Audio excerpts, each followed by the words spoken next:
Hello everybody. Just wanted to give you a quick update regarding the upcoming Global Eye Tour, and as you can see by the list on the screen, we've added a date, and that is the Speakers Corner in London one on Sunday the 10th of July. So we will be starting there as opposed to starting in Plymouth. Hello everybody, back here with Sven. Sven and I had this really long talk this afternoon, didn't we? We did. Which we might talk about a little bit of it later on, but basically, you're coming up for a tour this Sunday, so please talk about that. That's the bit that's on the screen with the dates on and where you're going.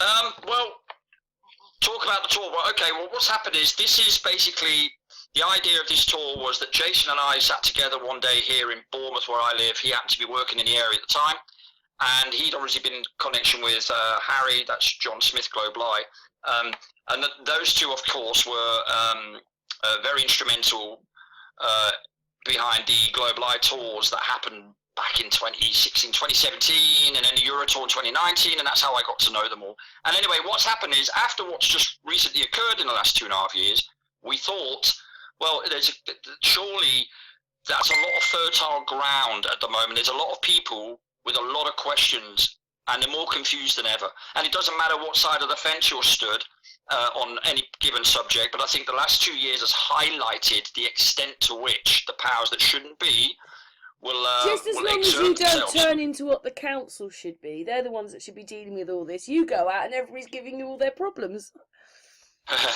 Right. But yeah, so really it's a good idea, because that subject which we all know, flatty, that covers so many things anyway. Covers nearly everything. Well, the idea is to talk about all topics because it's all connected. That's what I say in my old world videos when I do the hidden history videos on my channel. It's my kind of final sort of conclusion all the time is that, remember, all this is connected. The lie itself is there for all to see, and the last 2 years have highlighted that to us. The amount of conflicting things we've been told, and compare it with what we see, there's a massive anomaly there. The black eyes on the TV. Well, people have to start thinking about the idea of maybe beginning to listen to their own instincts and trust their own observations a bit more. So it's an appeal to people's consciousness more than anything else, this tour, really, on all levels. So this Sunday, you're going to be at Speakers Corner. What's the time? Well, I think the times that have been earmarked, they will be confirmed on Saturday, but it's 12 o'clock, as far as I know. Midday. Okay, that's the first one, so that's good. We need to know that one. Anybody in London who wants to go, Speakers Corner, 12 o'clock this Sunday. Yes, and there'll be a few people turning up there. I mean, I won't mention actual names now, but there'll be a few people just in case they can't or whatever. But we do have quite a few people earmarked that are going to come along. You know them anyway. We'll just see. I think his name was mentioned that he might make it on Saturday, Sunday. I'm not too sure if he will make it or not, but yes, he's definitely earmarked. I think Trinity might want to go as well if he can. Obviously, I'll be going. There's a few other people going. Harry will be there. Jason will be there. Yeah, and there'll be a few others hopefully meeting us there as well. So we'll see how it goes. Got quite a long stretch then to go to Plymouth, haven't you? Yes, we'll be coming back the very same day. After Speakers Corner, and then we'll drive back west, heading towards Plymouth, and then the next day, the Monday, the 11th of July, we'll be then starting in Plymouth, the actual tour proper, and that's when we go from town to town. So, Plymouth, Bath, Cardiff, Gloucester, Birmingham, Cambridge, Norwich, Nottingham, Hull, Leeds, Preston, about the same time, but they'll be confirmed about 12 o'clock. Yeah, roughly about midday-ish, because we'll need a little bit of time just to see where we can set up, because we will have some banners as well. And again, like I say, the banners will be on all topics, from whatever they might be spraying in the sky to any offline ideas, off-grid, ideas that people might have, because I know quite a few people, for example, who want to live off-grid, and so it's also a good place to talk about it. It is. It's just a long journey for you lot, but yeah, that looks really good. I'm really pleased. Anyway, everybody can see that on there. Anything else you want to say about this then? Because obviously... Well, yeah, I just want to say that, the idea is that, first of all, it would be great if people could come and see us at the various locations, because the involvement would be lovely. It would be a great way to expand the network a little bit in terms of boots on the ground and getting to know each other and that sort of thing, if that's even possible, because some people don't live close by, like yourself, for example. So it's not that easy to just quickly nip to one of our locations. But for those who are nearby, yeah, feel free to please come along, and you can certainly look me up on Facebook under my name. You can look me up on Instagram under my name. And you can also leave a comment on my latest video if that's the only other way that you think you can get hold of me, and I will respond on my Svenp channel on YouTube. The podcast that's going out this Saturday, the final update show, will be on Jason of the Disbury Family's channel on YouTube, and that is at 2000 hours GMT, or UK time, I should say. So 8 o'clock PM UK time for final updates a day before the tour starts proper on Sunday. And then we're going to do update shows every day, and we're going to live shoot the activism every time we go out as well. So there'll be plenty to look at, there'll be plenty to listen in on, talk about, and we also wanted to kind of raise a couple of little bits of funding as well, because I'll need some Airbnbs along the way, because unfortunately our original plan of a camper van had to be revisited, and we've had to change the plans. But that's not a problem. We're flexible, and yeah, and already a couple of people have donated to that cause, you know, to buy us a coffee, as it were, and we'll just plod along and take it as we go along. Okay. Also, for those that maybe can't make the dates, how can they see this? Where will it be shown? Yeah, so it will be shown on definitely Jason of the Disbury YouTube channel. He will be definitely streaming live. I would imagine that if Trinity's with us, he'll also go live on his channel. It depends on who's there, really. I might go live on mine every now and then as well on the Svenp YouTube channel. I'll certainly be posting update vlogs on my channel. So if anybody doesn't know anything, it's all about what's going on, they can always come to my channel, have a look at the latest short or the latest video I'm putting up. It'll all be concerning the Global Eye tour. But it's mainly Jason of the Disbury Family's channel, or John Smith Global Eye. That would be Harry's YouTube channel. You can go and take a look at his as well. But it'll be one of those three channels, or Trinity's as well. Would you give Harry a hug for me? I will, of course. And Jason as well. I will do that, but I won't do them both together. My arms aren't long enough. And say hello. You can give one to Dave Murphy as well, because obviously I've met him. Yes. Yeah, it looks exciting. Are you very excited about this? I am excited in the sense that for the last couple of years, the whole time, not just myself, but a few of us have this urge to want to talk about these topics, because we feel not enough has been talked about. And we feel the message isn't getting out where it should have gone out. We've tried demos. There are still stand in the parks in lots of different towns around the country. Ian Leahy, for example, he'll be joining us as well. He'll be joining us in Bath at least. And he is my neck of the woods. He lives sort of south coast of England as well. And I've seen him on one or two marches as well. And, you know, we all think the same thing. It's like, this is the time now to really speak to people, see where they're at, try and share some information, try and connect up a little bit. There's so many unanswered questions to a lot of all of this, you know, not just the lockdown stuff and everything that's happened last year and the year before that, but, you know, how it all ties in with how the schools are misrepresenting the truth and propagandizing the kids, not just the indoctrination that is the education system anyway, but on top of that, you know, the mask wearing, well, I won't go there with the wording now, but you know what I'm trying to say, the medical procedures, let's say, and the encouragement thereof. It's just all crazy, and people need to start thinking about it properly. They really do, because it's going to be too late already for a lot of people in terms of health and the implications. But we can still, like I say, appeal to that consciousness and hopefully maybe get those messages passed on at least to the kids to be aware. But I have a daughter, and I'm certainly not going to go down with a fight without her knowing what I know, you know, or the information I've got. I will be telling her as well. She's 12. But you have to.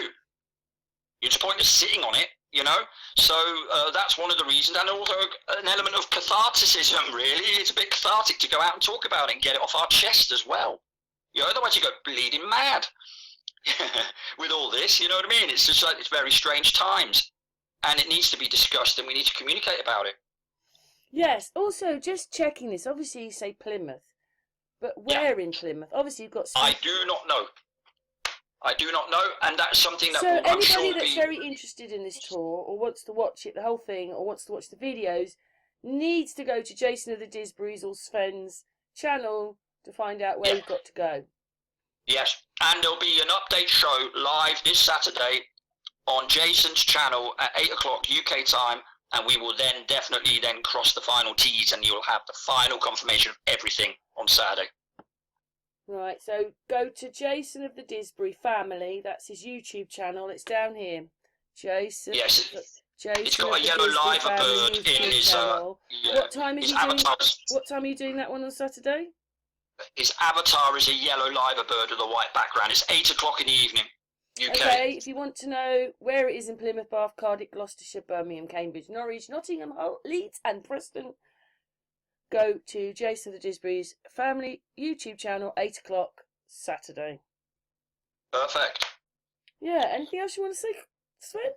No, I'm just looking forward to it, and it's a long time coming. We were going to do a UK tour about 2 years ago, but of course everything got locked down. That was the beginning of 2020, so we never managed to do that. That was March 2020. So this is the first time we're really doing a Globelite type thing. There have been a couple of initiatives in the meantime, but this is the first time that I've actually gone out with the Globelite crew, as it were, again. So I'm really looking forward to it. Yeah. Can't wait to get out there. Yeah, can't wait to get out there, absolutely. And also, you know, learn, because I want to know, and I want to know lots of stuff on lots of topics, and there's lots of knowledgeable people out there. Well, I wish you good luck on it anyway. We all do. And yeah, thanks for that. I appreciate your support, as always. I do. Thank you very much. So thanks very much for that, Sven. Anyway, so Jason of the Disbury's channel, 8 o'clock Saturday night. But you also said something else today, so I thought I'd stick that in. You can't get away with it, Sven. You were talking about Crystal Palace, so I'll put the little video on and you explain what you told me.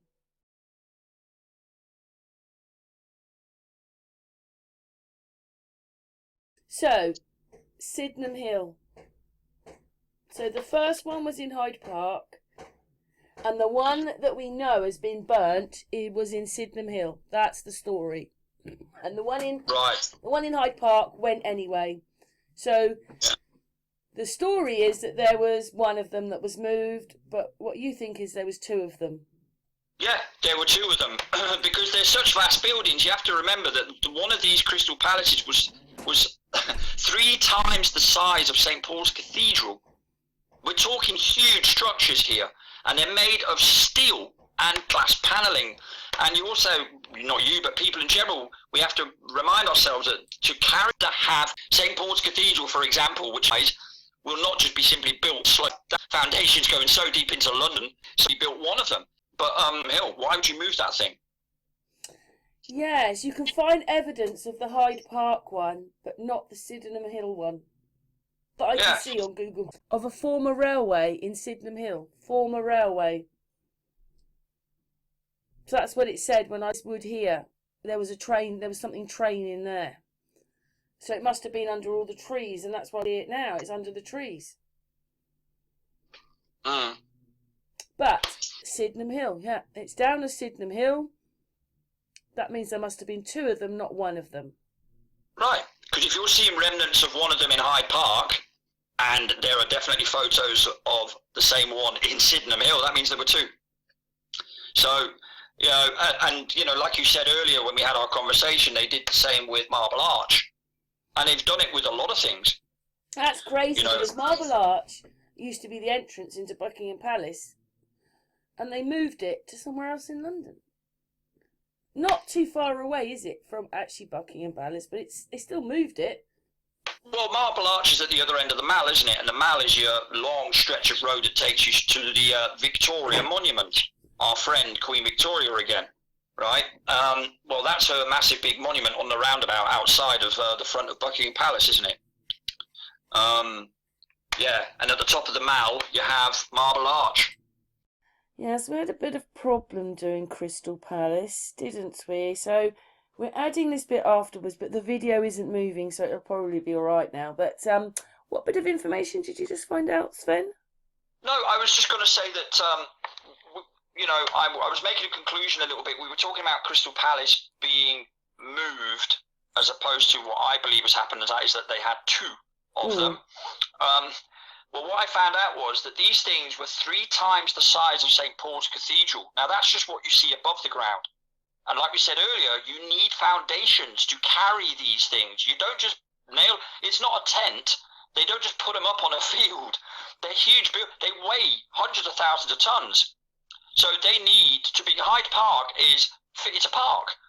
It's a, so you don't just simply shift a Crystal Palace from one location to another and then let it burn down a few years later in 1936, which is what we're told happened. No, you would have two. You would then destroy one, but pretend that you've moved one. That way you're getting rid of some of your hidden history, but at least you're keeping a bit of it as well. But you're not having too much lying around so that people do obviously notice. And I think they did the same with Marble Arch. They didn't move Marble Arch. How the hell would you do that? What they did was they destroyed one and left the other one standing. And I think that's what they do. They make a compromise where they get rid of a lot of it, but they leave some of it around. And the other stuff, they'll clad. And then they'll say we built all that in the 1890s, when actually, no, we didn't. We just clad Hyde Park isn't too far away from Buckingham Palace, is it? No, but it is when you're carrying tons and tons and It tons could have been of part of steel the and glass. palace. What I mean is, it could have been part of all the same thing originally. Could have been, you're right. The whole grounds could have been different. It could have all been made of that kind of stone that you see there. Could have been. Who knows what they've got buried under the park? Because as we know, London has lots of things. Lately you're going to hear me saying, well, I never knew that. I never knew that. I never knew there was two of them. They never go on about two. They only ever go on about one, don't they? Yeah, they only go on about one because with two, that's obvious questions then, isn't it, to be asked? Because it was a pneumatic train station, I think. Well, it might have been, but why would you build a train station out of glass? They used it for the exhibition. It says that we held the first exhibition, so that's important. I didn't know 1851. I didn't know we held the first one. Well, there were some before that, but they weren't called World's Fairs. They were called something slightly different. There was some in Paris and that sort of stuff. But the first world exhibition, as it were, was 1851, the Crystal Palace one, yeah. And again, who was at the helm? Our old friend, Victoria. Do you know what? They built an Eden project in Hove. And what it was is, it was all glass. And then they supposedly argued at the end and took the middle column out. And just before they opened it, it crashed. And they said in the story that the glass lay there for a long time and eventually people took it. Yeah. Well, there is actually an Eden but in a project sense, they had a that tree still in stands, it. isn't there? They had a tree in it, like Crystal Palace had a tree in it. So maybe it was the same thing. Well, they got it in a place called Hamburg in Germany. They've got botanical gardens. You can go into these oversized greenhouses. But Crystal Palace isn't simply an oversized greenhouse. They are big constructions, solid. And so you don't just simply unscrew them and move them across town. That's not what happens. Not in those days. In a sense, when you look in it, it almost looks like the inside of IKEA. But what cranes were you using? Do you understand what I mean, though? The structures to hold it all together, it just looks like it's like IKEA or something. Yeah, but the logistics aspect of it, the stuff that we can actually look at and shake our heads and go, that cannot be. Where did they get the cranes from? Do you think that one of them had the towers and one of them didn't? I don't know, but what I'm asking... But this is why we see different pictures of it, isn't it? Because there is different pictures of it. Sometimes there isn't so many arches on one and there is on the other, and you think, oh, well, maybe that's before they built all that on. So it's obviously the different stations. So they looked more or less the same, except one had more arches on it. Yeah, but they're both nevertheless massive buildings, and they both need cranes. Yeah, and you can't just slap that up. You weren't gonna knock up quick wooden scaffolding quickly to shift those huge buildings across that. People are dumb if they think that really happened. They really are. I'll say it straight out as it is. You've got to be really stupid and thick to think that people in those days who couldn't even read and write, don't forget, kids weren't even going to school in the 1850s. Not really. They might have gone to their local parish church school, perhaps. That's it. Right? Where were they getting all that? It's just impossible. It's nonsense. They're actually, in this etching picture, they're showing the clouds quite low in this picture, which is crazy, but you don't know when they did this or who did it, because everything is a lie. Yeah. But that makes sense why we see all those different pictures, why you'll see it with more arches on it and less arches. I mean, this front bit here, one of them's got more of these and one of them doesn't, the round bit. Well, it's the same as when you look at the House of the Parliament, right? When you look up any construction pictures, I won't say photos, I'll say pictures, right? They'll often show you, diagrams and stuff of similar looking buildings, but the towers look totally different. Big Ben looks totally different, has a totally different tower, right? So again, the purpose of cladding, you get rid of the old stuff, or you conceal it with cladding. You conceal. You know? Unless we thought that maybe this was where the hot air balloons came to start with, but then, I don't know, I met Mickey and he was talking about pneumatic trains all the time. I said, that's what Crystal Palace was. Everything's under the ground. Well, I don't know. We don't know what Crystal Palace originally was used for, but we know that that one was used for the World's Fair because you can see photos of it, and you've got the official brochures and all that. There's a lot of evidence of that, but what they were originally used for before they were repurposed for a World's Fair, like they did with all the American stuff, for example, I don't know what it was used for. What would require glass instead of rock to house something in? That would be the question. It might have been natural stuff that they wanted to grow. It could have been something like a factory. Maybe it was something biological going on there. I don't know. All these buildings kind of look like engines, don't they? Somehow. But it could have been a biological thing going on there. Oh, we want to know. But anyway, should we stop it there? Because we've been going for another 7 minutes now. But basically, you told me there was 2 Crystal Palaces and they're pretending they had one they moved, which they didn't. There was Correct. 2 of them. And that would match up with all the weird photographs. And you said that you've got a photograph. What does it say? Sydenham Hill, 1851. And what does that one look like? Crystal Palace with a tower to the left of it. Right. So the Hyde Park one might have been the ones without the towers. Yeah, because I've seen both. I've seen pictures of them with both towers, or one of them, and I've seen pictures with no towers. So, yeah. Well, thank you for that insight again, and we're going to continue with the video now on to cladding. But thank you for that. Thank you. See you all later. Yeah, waiting to go out on Sun and Moon is another video. It's Tartary What's Behind the Cladding. It's Sven's video. It's not out yet. It's waiting to go out. Sven, give us a little insight before the video goes out. Okay, well, I was walking down the street and I noticed not only, you know, a lot of these clad buildings that look old world, but also on this one particular one, there was a bit of cladding missing, and I've not seen that yet. So I thought I'd take the opportunity to zoom in on it and have a little talk about how that shows you exactly what we mean when we talk about cladding and facading.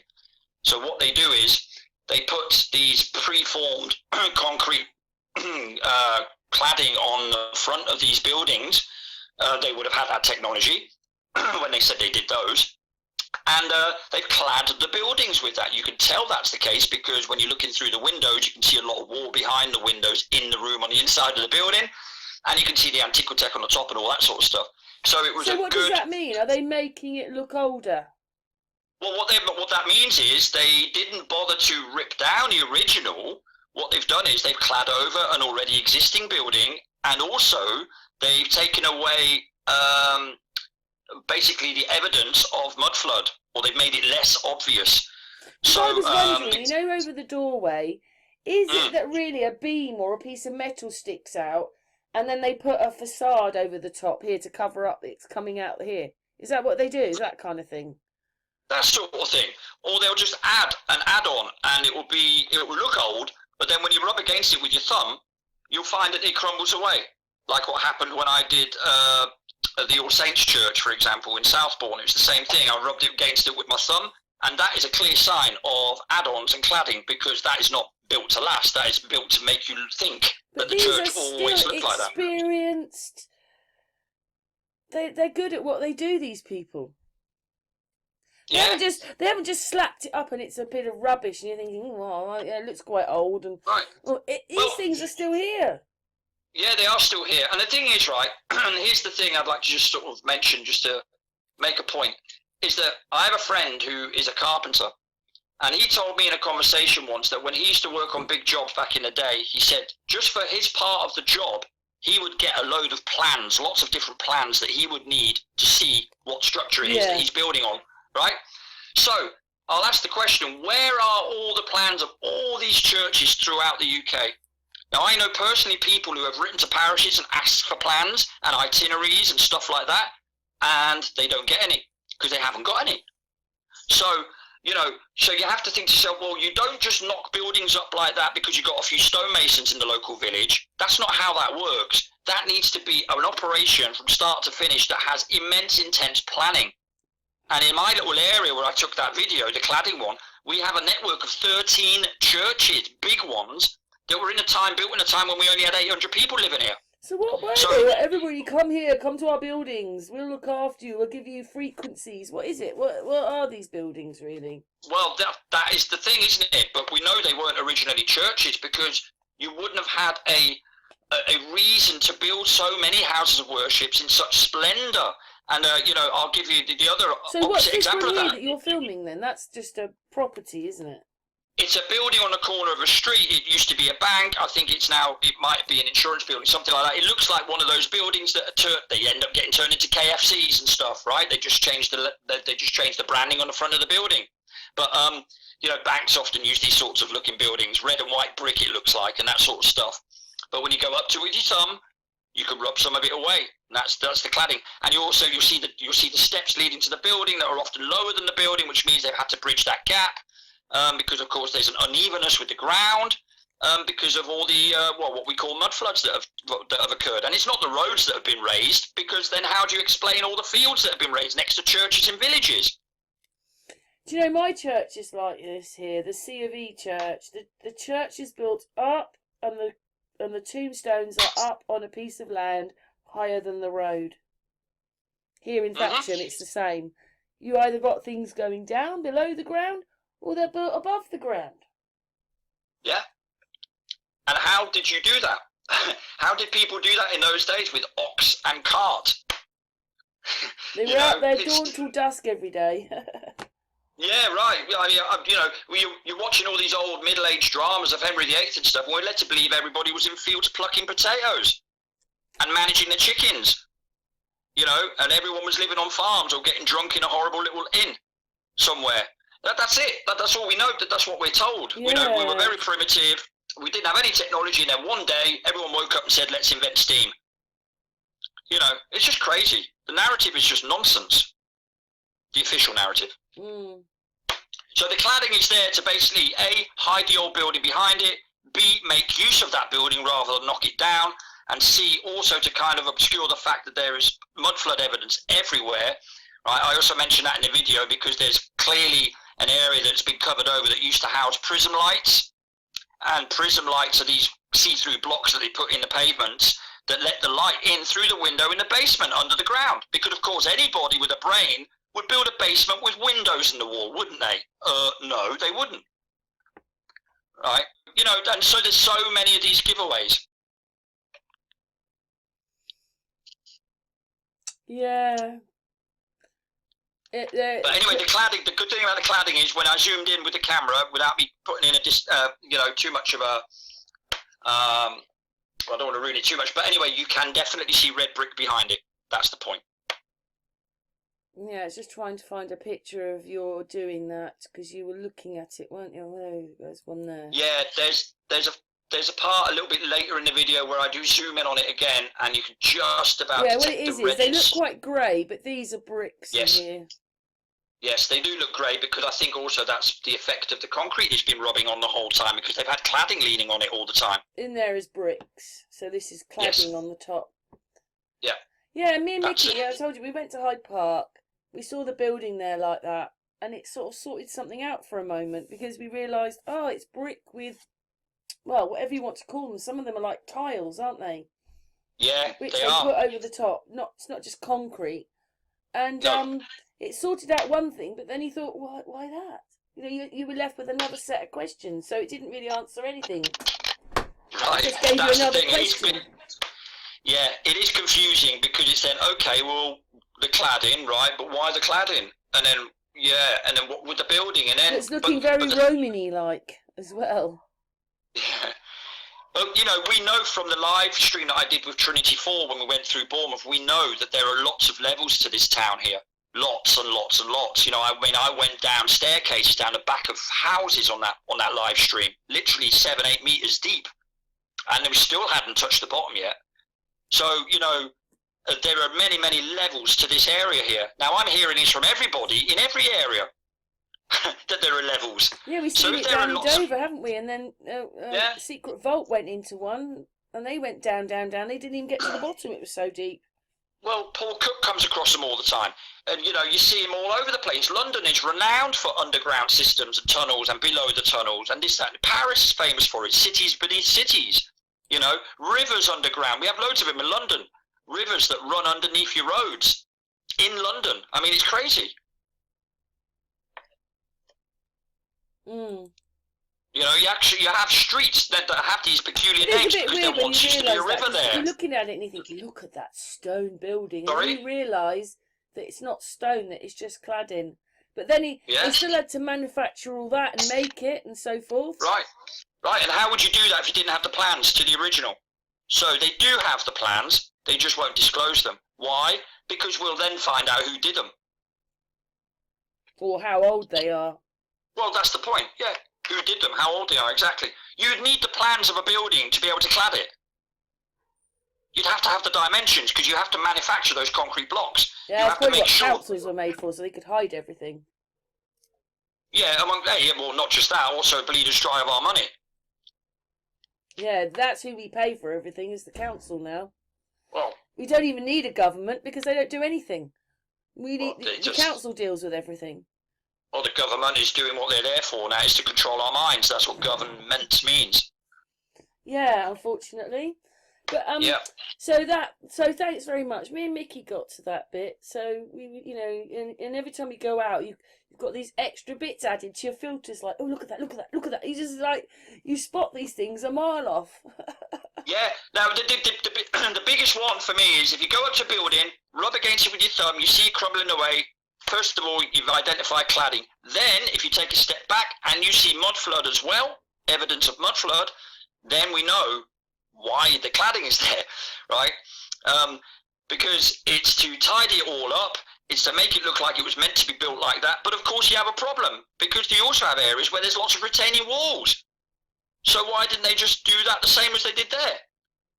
You know what I mean? So there's lots of conflicting stuff going on there. It's a bit like, well, I suppose you know, what it is as well is people don't maybe realise is that looking at your videos, there's a lot of stuff in Bournemouth. That some other towns don't have that amount of stuff. They're newer towns, or it's hard for people to realise that Bournemouth and Brighton's another. It's like mini Londons. yeah. Well, I've not even started in Bournemouth properly yet. I've only just done Boscombe. Well, you know what I mean? How many churches was it? yeah. 13, you said? You counted? Just only in Boscombe.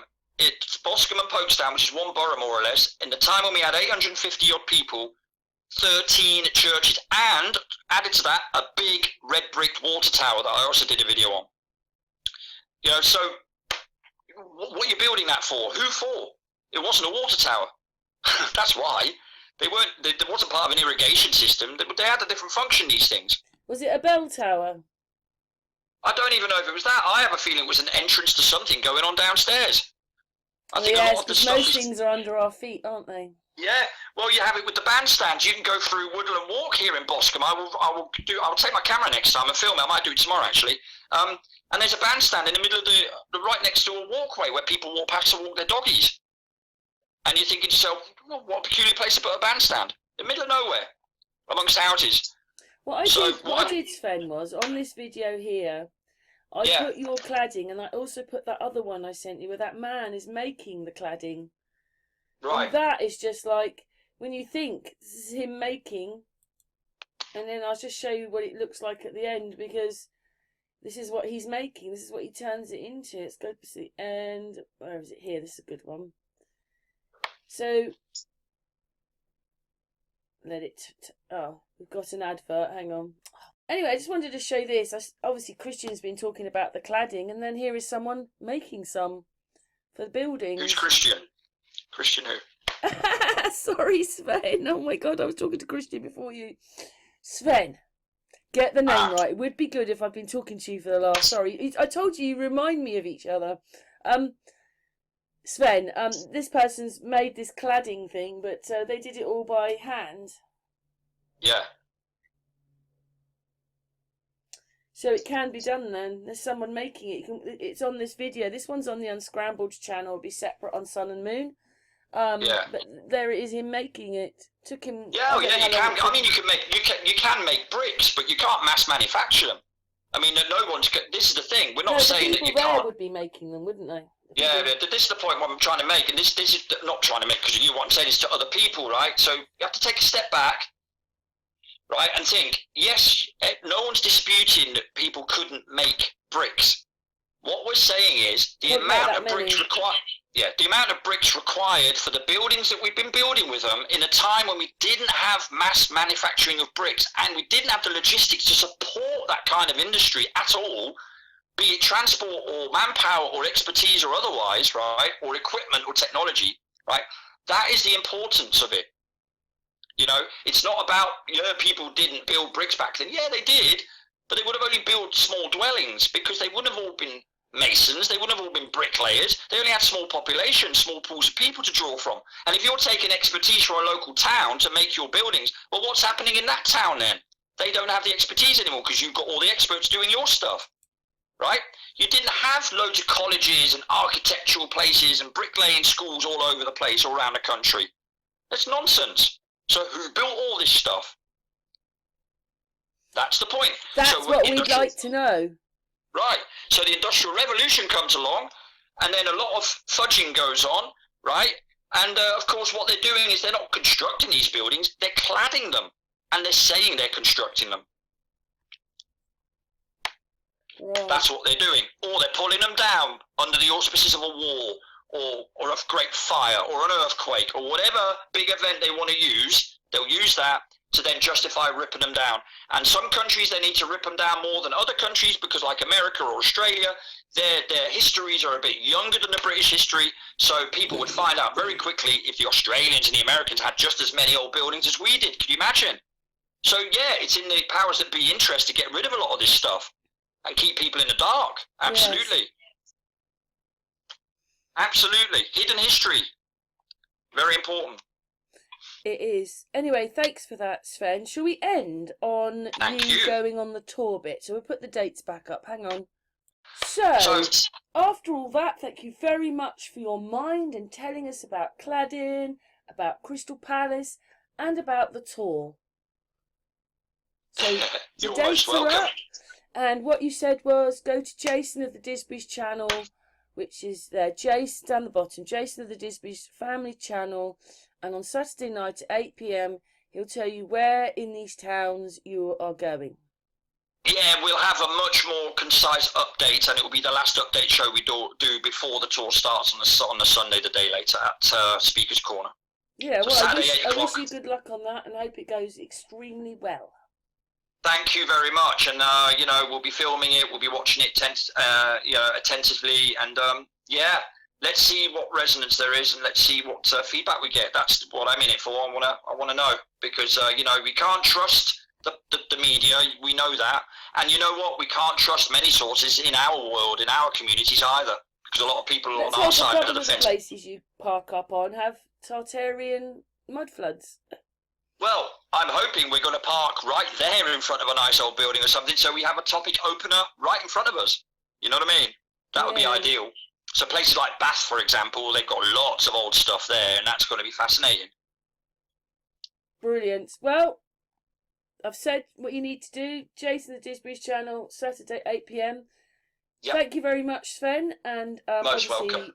We'll message or whatever, and thanks for telling us where you can go and watch Jason the Disby's channel, your channel, and yeah, super duper duper. Yeah. No worries, and thank you for having me. Appreciate it as always, I really do. Last minute chat, hey, before you're getting ready to rush off to Speaker's Corner. Yes, indeed. In fact, I've still got to get my laundry done. Yeah, you need a few bits of clothing, don't you? See, they've closed all the charity shops down now as well. I can't even rush out quickly and get myself a few old bits of clothing that are nice and cheap. They've even taken that away from us now. They've taken loads of things away, but anyway, thank you so much, Sven. Thank you, Karen.